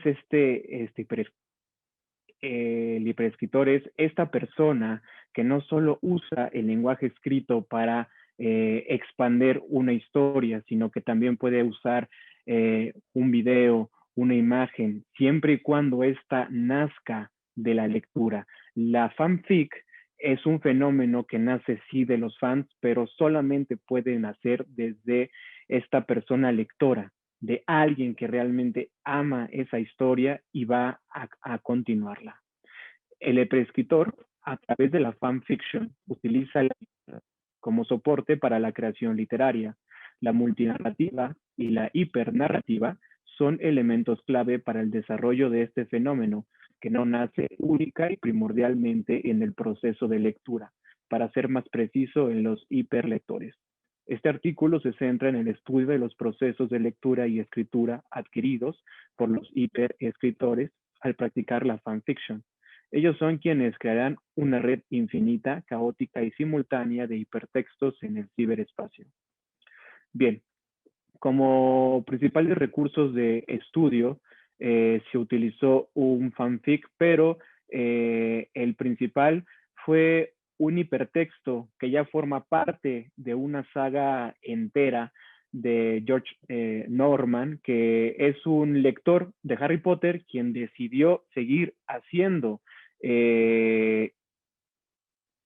más extensa esta historia hecha por J.K. Rowling. Entonces ya podemos decir que hay un compendio de nivel profesional sobre la fanfic. Hay que estar muy atentos a 5 conceptos para entender la fanfic como una escritura o literatura electrónica, que es el Internet, que es esta gran red, ¿no? Impalpable, pero en la que nos encontramos justo ahora. También la hipernarrativa, que no solo que usa las imágenes, videojuegos, videos para narrar una historia. La multinarrativa, que es este entramado que se está realizando justo en estos momentos. No puedo decirles cómo ni cuándo, pero se sigue expandiendo. La interfaz, que es cómo entramos a estos textos, es decir, por Internet, por la red, por los hiperenlaces, por los nodos. Y, por supuesto, la hiperescritura, que nace de una lectura, ya sea en el modelo común o, por qué no, también se puede hacer una lectura de una película, de una imagen, de una pintura, de un meme. Y la hiperescritura se basa en este entramado con otras hiperescrituras que nos van a dar esta gran red infinita de multi-universos, que en este sentido es el multiuniverso de Harry Potter, ¿sí? Quiero hacer un pequeño paréntesis para leerles un pequeño párrafo para que pueda ser más explicativo. En síntesis de lo dicho hasta el momento, el hiperlector de fanfic ejecutará una lectura hipernarrativa imágenes, video, etc., dentro de una multinarrativa que es Internet, para la creación de hipertextos de fanfiction, momento en que se convertirá en un hiperescritor. De esta forma, ella será parte de la historia de un libro, un videojuego, un programa de televisión o de cualquier otra narrativa que quiera continuar. Es muy importante también decirlo que a un nivel histórico, los fans que quieren continuar la saga de Harry Potter, bueno, han sido atacados, ¿no? J.K. Rowling sí ha levantado demandas con base en estas historias que los chicos suben en la red, pero un punto muy importante para que estas demandas no corran es que ellos no buscan lucrar con ellas, sino simplemente, como les decía, expandir una historia. Podemos irnos a lo largo de la historia y buscar dónde nace la fanfic. Pero situarnos en Estados Unidos inicia desde los años 60, donde los fans se comparten fanzines, que son simplemente pues hojas, folletos, donde van expandiendo historias de la televisión. Y es muy importante que también pensar que la fanfic también nace de los medios de comunicación. De ahí la hipernarrativa. Muchas gracias por su atención y de nuevo estoy súper contento con esta revista. Muchas gracias. Muchas gracias, Luis, por tu presentación. ¿Te parece, Laura García, que sigamos con vos? Estoy con problemas para que Sabrina Martínez aparezca en la pantalla. Ahí está. Gracias. Bueno, yo también quiero agradecerles, como los compañeros de la mesa, a Laura y a Ivana por la invitación y por la propuesta, ¿no? de pensar un volumen tan convocante. Y también por la diversidad que nos encuentra hoy en una instancia que también me parece original, que es la de poder compartir los trabajos de una publicación, ¿no? Entonces, el trabajo que integra el cuaderno 124 de mi autoría se titula "Para una revisión de la formación literaria del docente en las políticas de lectura en Argentina".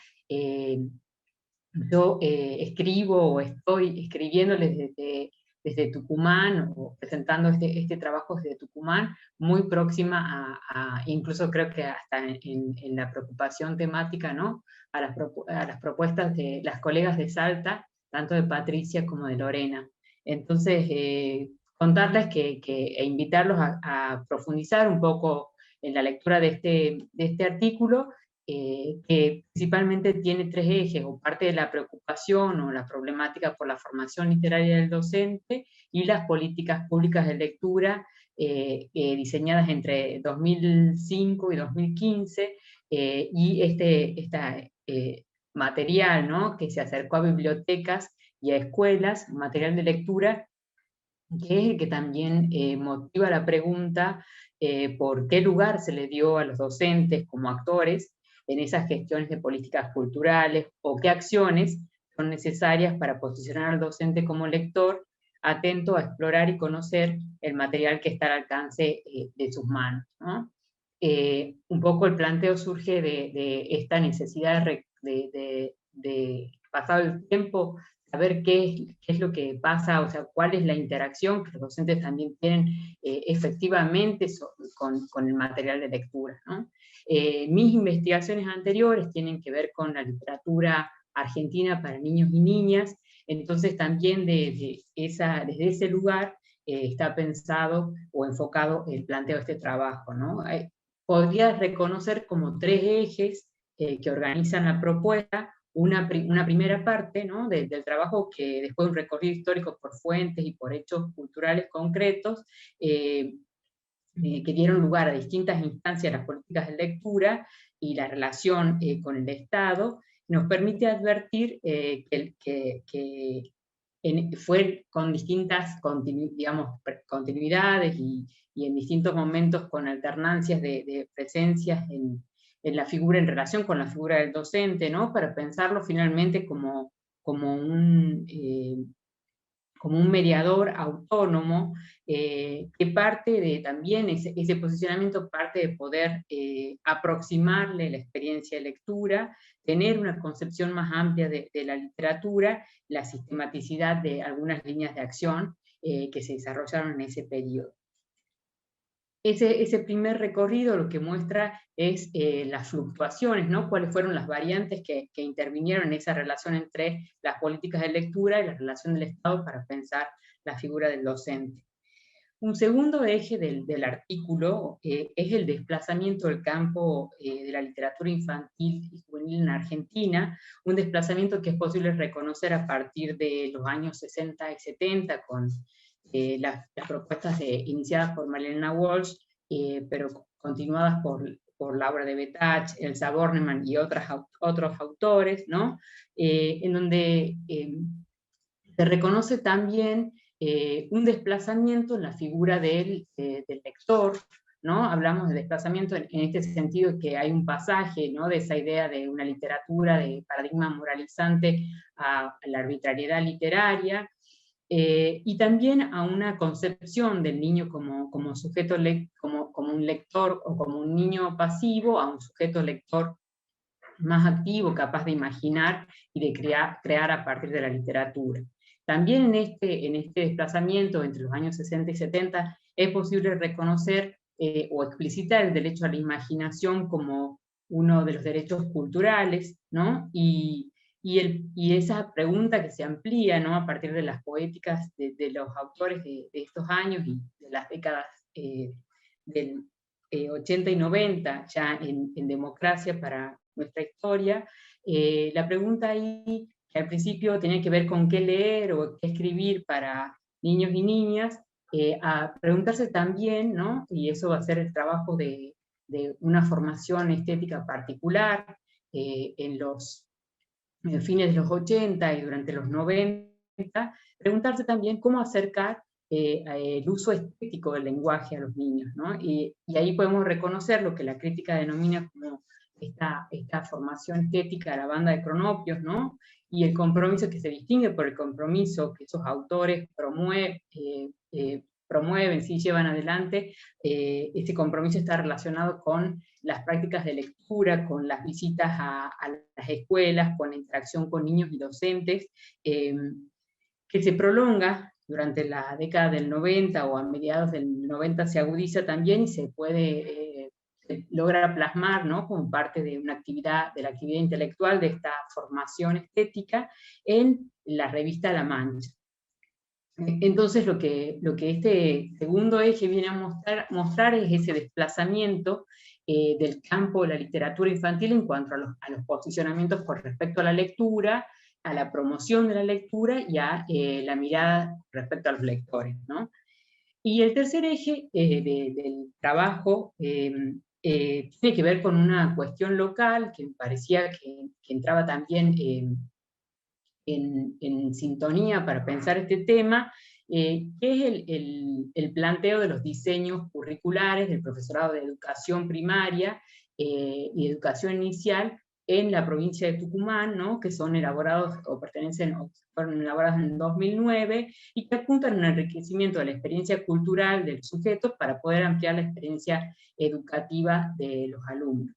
¿Qué es lo que advertimos ahí? La necesidad, digamos, de acuerdo a los mismos términos que proponen los diseños, la necesidad de un reposicionamiento de la literatura en relación con la lengua, ¿no? Entonces, ese caso particular de los diseños curriculares lo que viene a mostrar o a explicitar es la necesidad de otorgar, digamos, a contenidos que están relacionados con la literatura un lugar más central, ¿no? Por ejemplo, pensar la formación literaria o espacios concretos como la materia, literatura infantil y juvenil en la formación docente, no como espacios institucionales, sino como espacios de definición institucional, sino como parte de una currícula establecida, ¿no? Entonces ahí lo que advertimos es que esa tensión, la necesidad de despejar o de mostrar cuáles son los contenidos que están más relacionados con la literatura, para pensar la enseñanza de la literatura a diferencia de los contenidos de lengua, ¿no? Y mostrar también la necesidad de esas prácticas que jerarquicen la posición del docente como autor del currículum, tomando en cuenta sus propias experiencias, los criterios para decidir y asumir las decisiones que llevan al aula. Entonces, ese tercer eje del trabajo viene a mostrar la necesidad de ese reposicionamiento que está, como también pasa en las cuestiones de políticas de lectura, ¿no? También hay marcos legales y hay posiciones asumidas, ¿no? Marcos legales y posiciones teóricas asumidas, pero todavía hay un camino que queda en relación con la práctica, que es lo que podemos advertir con el análisis de las distintas fuentes o de los distintos ejes en este trabajo. Y finalmente, para revisar cuáles son los criterios posibles y las acciones que complementan el trabajo de la escuela con la literatura que se postula a través de estas prácticas, ¿no? De estas políticas de lectura, consideramos como ahí oportuno retomar el planteo de Graciela Montes sobre el punteo, ¿no? Un punteo de los desplazamientos posibles que permitirían capturar algo de lo intangible, ¿no? De lo incalificable, de la experiencia simbólica que se busca promover por medio de la lectura literaria y acercar al material que está disponible en las escuelas. Entonces, pensar ahí a partir de esos ejes que pertenecen o esos desplazamientos, ¿no? Que postula Graciela Montes y que pertenecen a un artículo de ella que se llama Ilusiones en conflictos, desde que piensa desde la literatura cuáles son las tensiones que implica llevar al aula los planteos de las prácticas de lectura literaria. También nos estarían mostrando ahí la necesidad de hacer un recorrido por esa formación del docente como lector y de pensar inicialmente cuáles son esos espacios de encuentro que efectivamente tienen los docentes con el material, de qué manera se contribuye tanto desde la formación como en la misma práctica, en la fundación, digamos, de esos espacios de discusión entre colegas o de espacios personales que permitan ampliar esa experiencia del docente como lector, ¿no? Creo que algo que me parece importante agregar, que he salteado en relación con este segundo eje, es que son los autores del campo de la literatura infantil y juvenil, en esos planteos que van desde los 60 hasta los 90, y en continuidad con muchas de las discusiones actuales del campo, quienes promueven la necesidad de pensar al docente como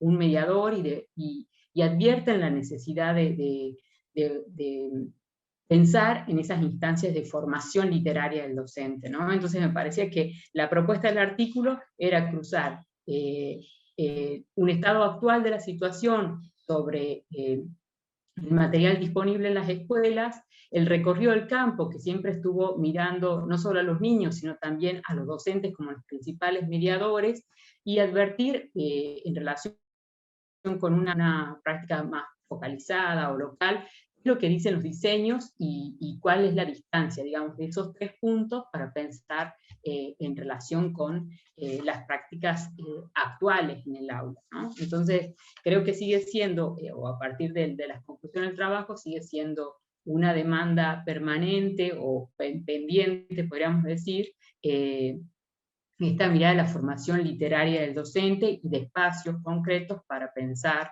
estos encuentros, ¿no? De la formación docente o de los docentes en formación en relación con ese material, ¿no? Que está disponible. Muchas gracias, Laura, y bueno, nuestra última expositora, antes de pasar al espacio de preguntas y el cierre que realizará nuestra comentarista, es Flavia Krause. No sé si estás ahí, Flavia. Sí, acá estoy. ¿Qué tal? Un gusto, Flavia. ¿Qué tal? Buenas tardes. No te podemos ver. Estoy, ¿eh? Yo estoy. Y yo las veo. Perdón. No, entonces es, a ver si acá logro capaz por la cantidad de cajitas que tenemos visible. Flavia, perdón, tenés que activar la cámara. Pero estoy. Acá me aparece la cámara apagada. Yo la tengo Ahí prendida. va, ahí está, Ahí, ahí ahí, apareciste. ahí. La apagué y la prendí. Puede ser eso. Perfecto, gracias Flavia. No, por favor. Bueno, en primer lugar agradezco mucho a Ivana, a Laura, esta convocatoria. La verdad que, bueno, es, como decía alguien de ustedes, un placer poder escuchar las voces y ver los rostros de los artículos que pudimos leer y compartir y que están reunidos en el dossier. Mi trabajo en particular se llama Los paralelismos entre dos ilustradores, Vladimir Lebedev y Ayaz Barnes. En primer lugar, bueno, yo vengo hace un tiempo estudiando a Ayaz Barnes, el ilustrador que trabajó principalmente con su esposa, haciendo algunos libros para niños, pero también participó en colecciones importantes en nuestro país de libros para libros infantiles en los 60 y los 70, y en ese punto coincido con lo que comentaba Laura García, ¿no? de que, bueno, no sé por qué motivo, pero seguimos volviendo a esa etapa de nuestro país para empezar a revisar qué es lo que fue pasando, sobre todo, bueno, en estas cuestiones de literatura infantil, en este caso, que es lo que nos convoca, y buscando en particular algunas influencias sobre Ayaz Barnes. La única posibilidad es establecer algunas hipótesis, porque más allá de, por ejemplo, establecer alguna influencia con el padre, que hacía bajorrelieves en la ciudad de Rosario, y que tienen, bueno, bastantes parecidos con algunas figuras de este ilustrador. Después el resto son todas hipótesis que uno puede establecer a partir de parecidos, acuerdos, comparaciones con distintos artistas plásticos, diseñadores gráficos, etc. Porque, bueno, los ilustradores no tienen una biblioteca como los escritores, que uno puede revisar a ver qué fueron las cosas que fueron leyendo. Entonces, en esta búsqueda de influencias, en algún momento se cruzó este otro ilustrador de hace mucho tiempo, con una distancia importante en el tiempo, porque es de la Revolución Rusa. 1891 nació y murió en 1967. Este ilustrador hoy es conocido, después que transcurrió el tiempo, como uno de los iniciadores en la ilustración moderna para niños. Y descubrí en esta indagación que hacemos todos los que somos muy curiosos y seguimos investigando y abriendo preguntas, en la Fundación Juan March en España hubo hace unos cuantos años una muestra con toda la obra de este ilustrador, que no empezó trabajando para niños, sino que empezó trabajando, bueno, como ilustrador en algunas revistas, extrañamente, que se llamaban Satiricón, por ejemplo. Después trabajó haciendo unos carteles, los famosos carteles de la Rosta, que eran unos carteles que se exhibían en las calles para, sobre todo, la población analfabeta, con información acerca de la guerra. Y estos carteles tienen unas características muy particulares para que sean legibles, comprensibles, bastante visuales, y en ese sentido esas mismas características se mantienen después en la obra que desarrolla este ilustrador en la ilustración para niños. Y estableciendo este tipo de paralelismo, hipótesis o lo que fuera entre ambos ilustradores, encontramos algunas cuestiones en común que pueden seguir siendo motivo para seguir indagando.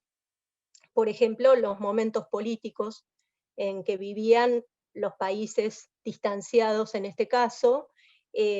Por ejemplo, en nuestro país, entre el 67 y el 77, que este ilustrador desarrolló ilustraciones en nuestro país para niños, bueno, el país evidentemente estaba en un periodo bastante convulsionado políticamente, y por otro lado, durante la Revolución Rusa, después de la Revolución Rusa, el ilustrador Lebedev en su país también, bueno, no sé si convulsionado, pero bastante, bueno, un ambiente bastante politizado, en el que Lebedev trabajó y participó desde el Estado en un proyecto que fue implementado, bueno, muy conocido, que desarrollaba libros muy súper valiosos para niños.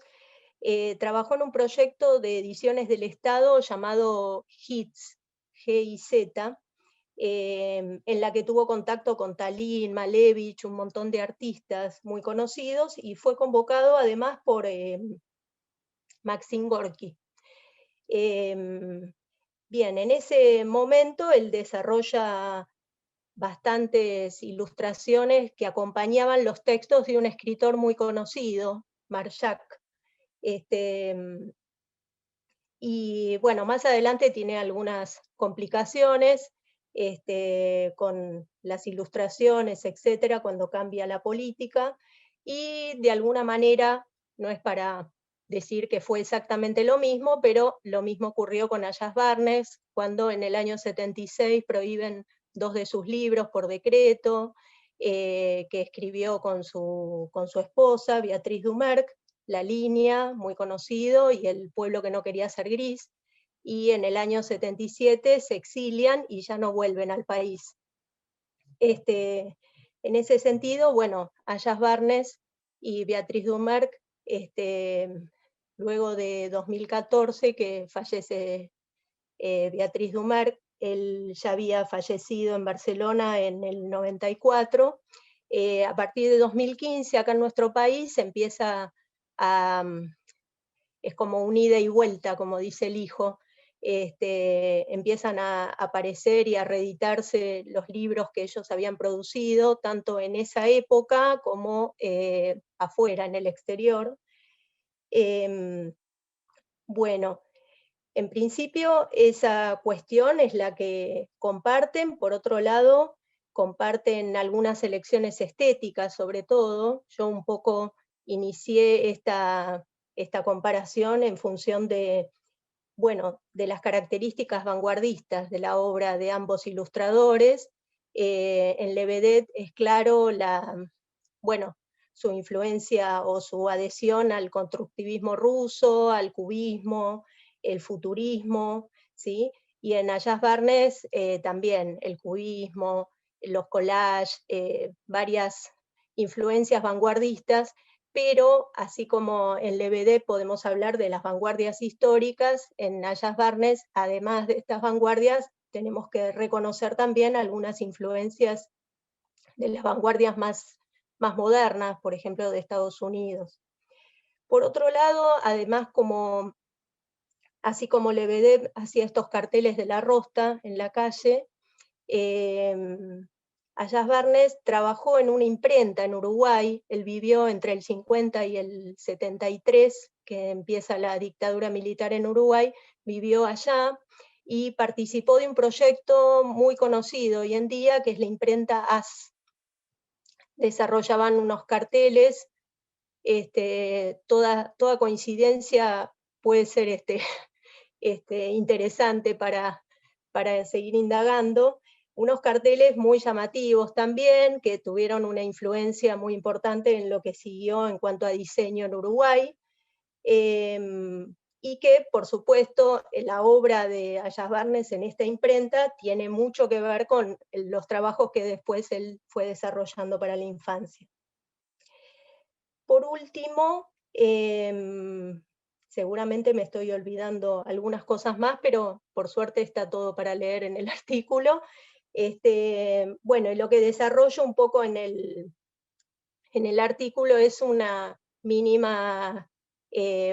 análisis de algunos de los cuentos en los que participaron estos ilustradores, por ejemplo, el cuento El helado, o el cuento Ayer y hoy de Vladimir Lebedev, escritos por Marjak, y por otro lado, de Ayaz Barnes, dedicó un pasaje al análisis del cuento El soldadito de plomo, en la colección Polidoro del Centro Editor de América Latina, que tenía esos ilustradores tan conocidos.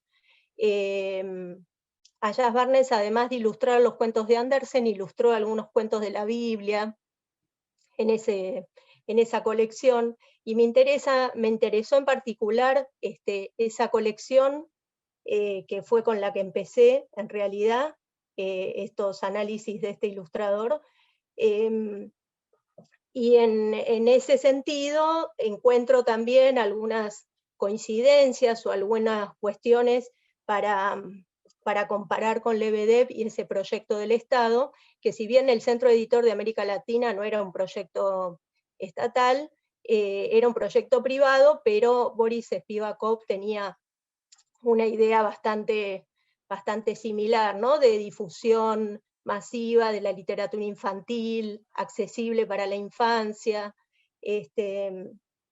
bueno, con una calidad intachable, y bueno, con una propuesta sumamente interesante para la infancia. Bueno, hasta acá todo lo que más o menos, no quiero extenderme mucho. Muchísimas gracias, Flavia, y una vez más van a encontrar expandidas todas las ideas que ustedes trabajaron en el propio cuaderno. Quiero decirles a nuestros colegas mexicanos, sobre todo, que en Argentina hoy comenzó la semana de vacaciones de las universidades, y por eso consideramos que ha mermado la cantidad de público, porque bueno, es el inicio y coincide con las vacaciones de niñez de segunda semana, así que son semanas complicadas para que haya más público conectado, así que muchas disculpas. Varias de las personas también me han escrito: Silvana, podía, no podía, bueno, estamos complicados con las agendas, así que mil disculpas y gracias por participar. No sé si tenemos unos minutitos para algunas preguntas, comentarios antes de brindar el cierre, si quieren revisar. ¿Puedo decir algo?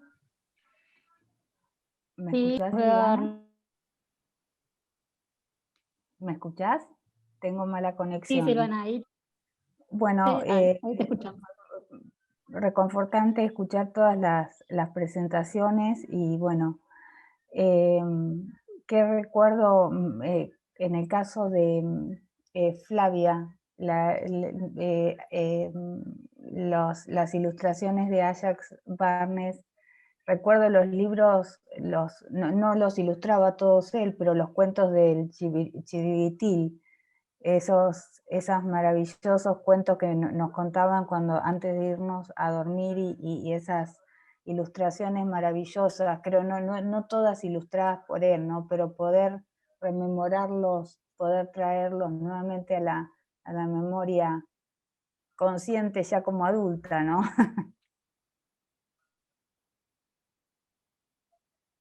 Eso.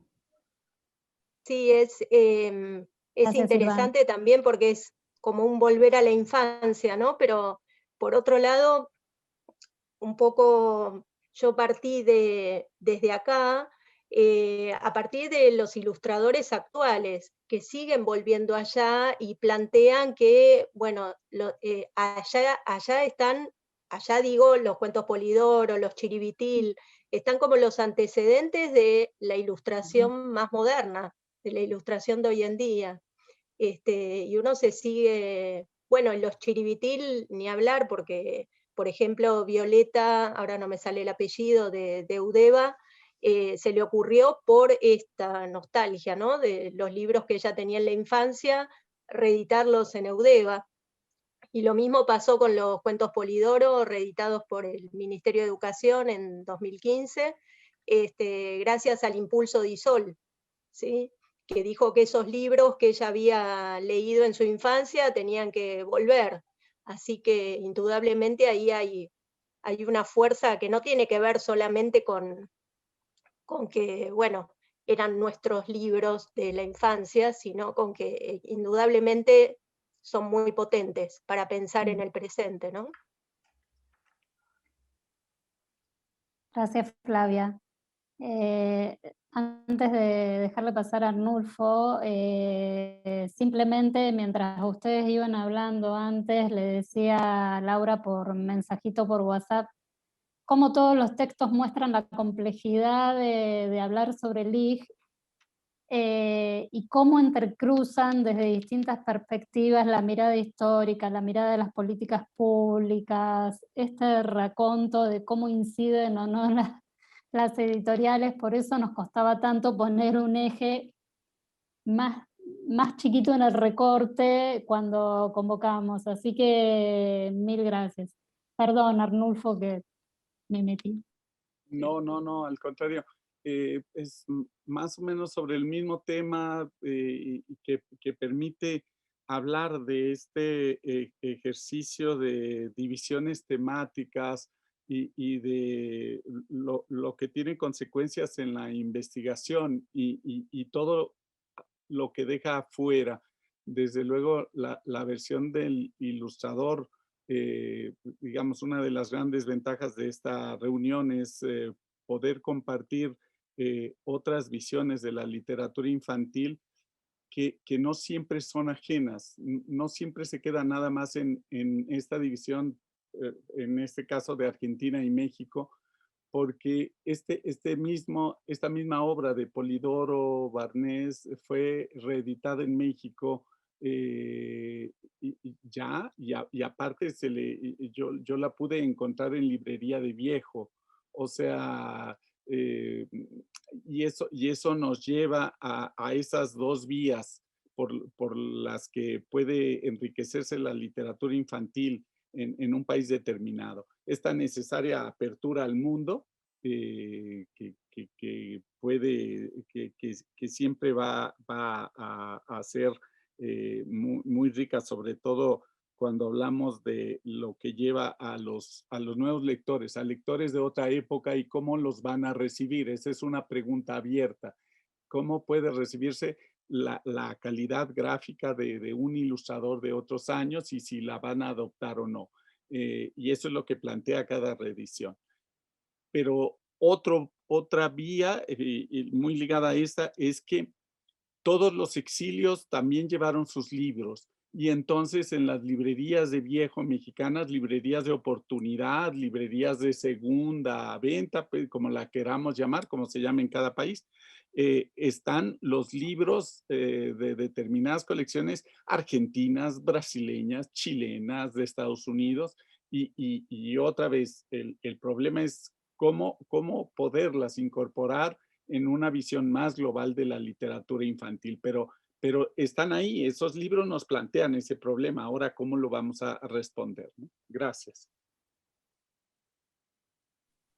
Gracias a ti. No sé si hay algún otro comentario. Me parece que hay por ahí un comentario, ¿no? De Jimena Crena. Qué interesante tu trabajo, Flavia. ¿Podrías profundizar sobre aspectos, criterios plásticos o estéticos que elegiste para analizar y comparar las obras de Barnes y de Lebedet? Bueno, en principio estuve indagando algunas cuestiones que tienen que ver con esto, las corrientes estéticas que yo podía reconocer en ambos ilustradores, y un poco un análisis un poco semiótico, pero breve, muy sintético. Sigo trabajando, o sea, no sigo casada con Barnes en algún sentido, así que voy a seguir indagando.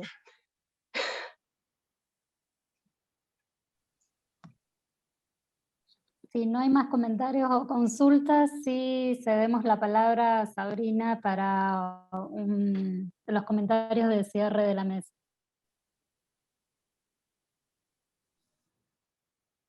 Bueno, buenas tardes. Es un gusto enorme para mí estar acá. Gracias Ivana, gracias Laura por la invitación. Encontrarme con gente muy querida, Patricia Bustamante, y colegas, Lorena, Flavia, y un gusto a quienes no conocía. A mí me gustaría compartir una lectura que hice del cuaderno y cómo se fueron entrelazando de una manera distinta tal vez a la que se planteó en el índice, cómo fui armando tal vez núcleos de lectura en donde poder agrupar a cada uno de los trabajos. En principio tomo esta idea de caleidoscopio que mencionó Laura en la presentación y que también está en el prólogo, porque es verdaderamente la lectura, genera un efecto caleidoscópico la lectura de este cuaderno, porque podemos girar nuestra mirada sobre el objeto de literatura infantil, apreciar ángulos distintos de su abordaje, cómo se va configurando en distintos contextos, en distintas formas de producción, y cómo incluso se puede haber distintos acercamientos para pensar qué es o qué no es la literatura infantil y juvenil.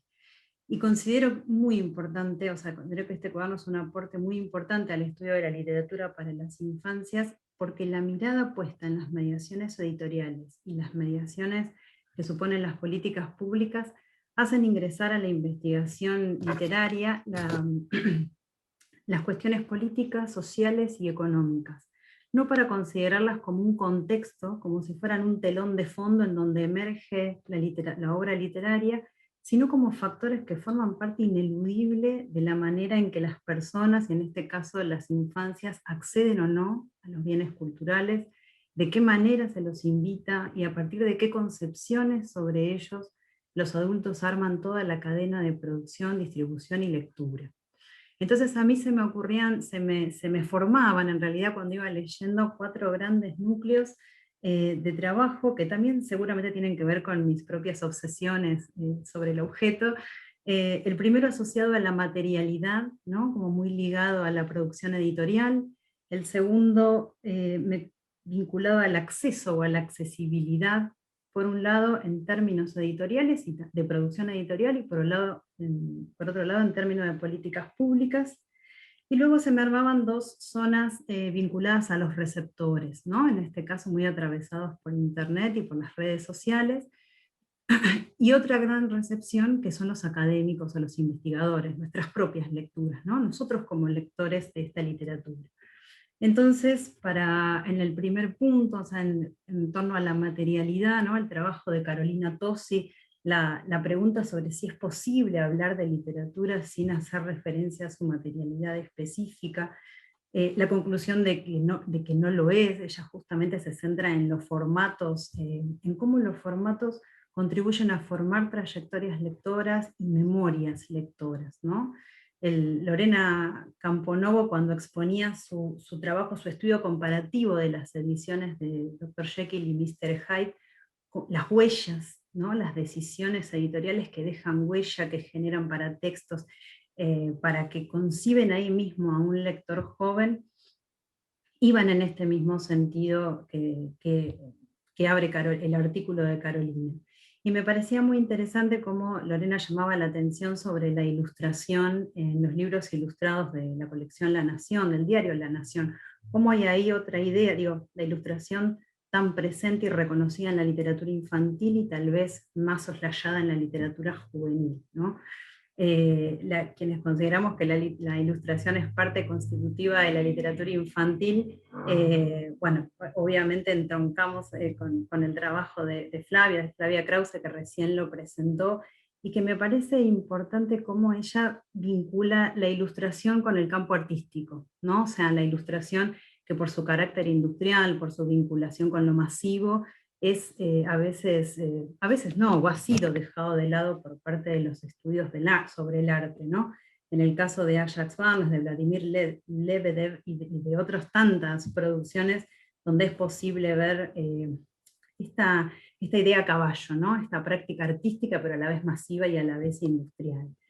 Y en este sentido, también otro de los artículos, digo, para cerrar este núcleo de materialidad, el de Marta Samperís, Rosa Tabernero, María Jesús Colón y Noemí Manrique, que suman a la atención sobre la imagen, suman la idea de arte y de juego, ¿no? O sea, nuevamente la materialidad en primer plano para estos prelectores, ¿no? En estos libros de no ficción, en donde el troquelado, las imágenes, ya pasar la página genera un sentido y está jugando con las elipsis de lo literario. Un segundo núcleo que se me abría de problemas o de un nodo de lectura es la accesibilidad en este doble sentido, ¿no? Por un lado, lo que las editoriales, que uno podría decir mediadoras y que tensando mucho uno podría decir que configuran y que son co-creadoras de la propia literatura. ¿Qué ponen a disposición las editoriales? Me parece central, y en este caso el trabajo de Daniela Spielberg y el de Silvana Fernández, ¿no? Daniela Spielberg al ir a mirar las editoriales independientes y las cuestiones de género, y en el caso de Silvana Fernández, como ella misma comentó, cuestiones del multiculturalismo. O sea, dos grandes temas que atañen a la identidad de niños, de todos, pero de niños, digamos, y proyectos editoriales que lo que hacen es recuperar voces acalladas, llamadas minoritarias, pero que no deberían confundirse con pocos, sino con voces que han sido avasalladas, ¿no? ¿Cómo se construye identidad a partir de la literatura infantil? Era una pregunta que se me venía cuando leía esos dos textos. Y en relación con esto, tal vez desde otras perspectivas, el trabajo de Linda Sakal Jalabe, ¿no? O sea, que se aproxima a la narrativa histórica infantil y también reclama esta multiplicidad de voces, estas otras historias no contadas, ¿no? Que como para socavar ese poder de la historia oficial, y cómo la literatura podría ser parte fundamental en esta construcción de cómo narrar el pasado a la infancia. Digo, y para pasar al otro punto del acceso a las políticas públicas, en el artículo de Patricia Bustamante, ella hace, cuando ella hace referencia a las comisiones asesoras, a las comisiones que seleccionan en los planes de lectura que se desarrollaron en la Argentina, y en un momento se detiene específicamente a cómo fue cambiando los materiales que las editoriales enviaban para su evaluación entre la primera y los años siguientes, ¿no? Y la última, en donde tal vez vemos cómo las políticas públicas pueden traccionar una posible literatura a ser editada, ¿no? Que tal vez son momentos, son coyunturas, pero en donde en esa relación siempre tensa entre Estado y mercado, entre política pública y sector editorial, ahí sucede algo que tracciona en un sentido, ¿no? Las políticas públicas, por supuesto, o sea, por lo menos en la Argentina, por lo menos en los años, en los planes que Patricia investiga, buscaron generar acceso de determinados libros de calidad, que es complicada la palabra, a los niños y las niñas, los jóvenes y las jóvenes en Argentina.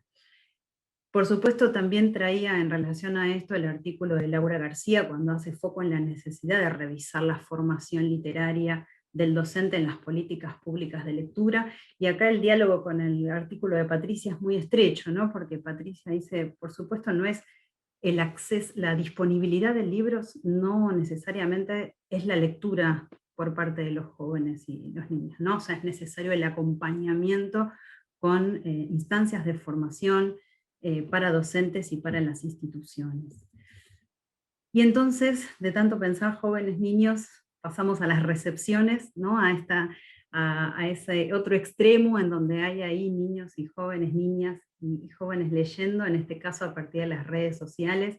Me parecían muy necesarios y muy interesantes los trabajos de Ana Roig y Rocío Pedreira, por un lado, que refiere a los booktubers, a los book trailers, y por otro lado el trabajo que presentó Luis Mario Reyes Pérez Silva sobre los fanfiction y el hiperescritor, ¿no?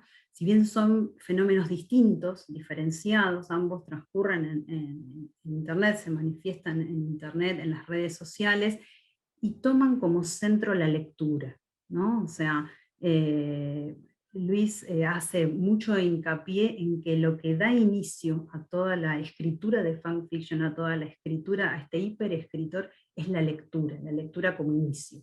Y en el caso de los booktubers, y de esos videos generados de recomendaciones de lectura, Roig y Pedreira lo que hacen es proponer un uso didáctico, ¿no? O sea, cómo pensarlo en el aula.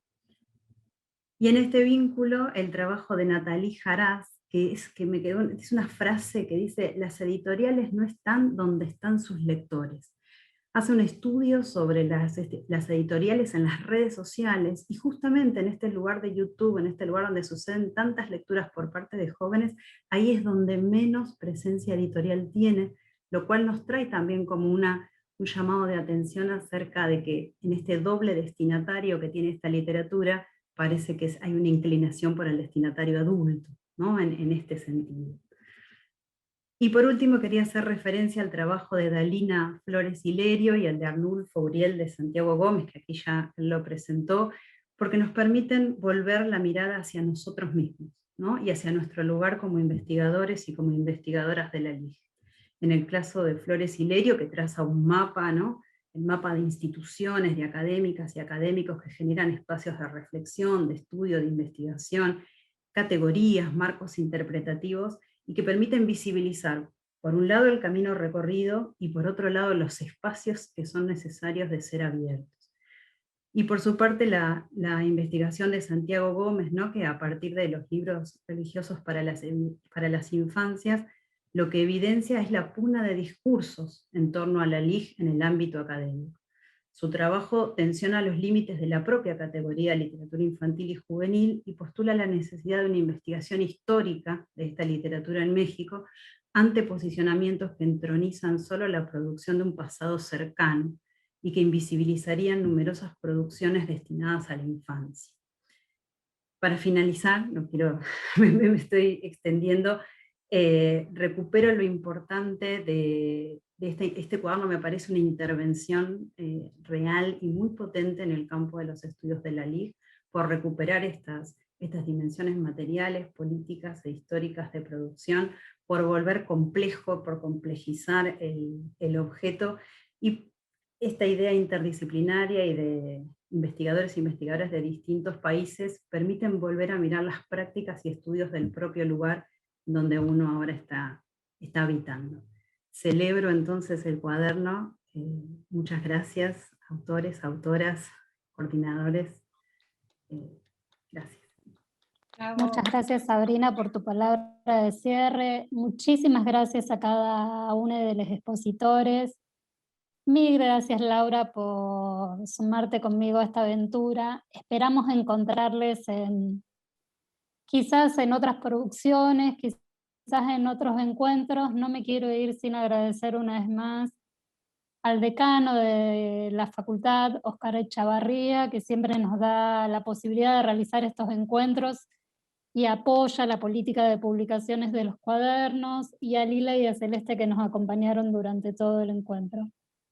Mil gracias a todos ustedes y esperamos encontrarnos pronto.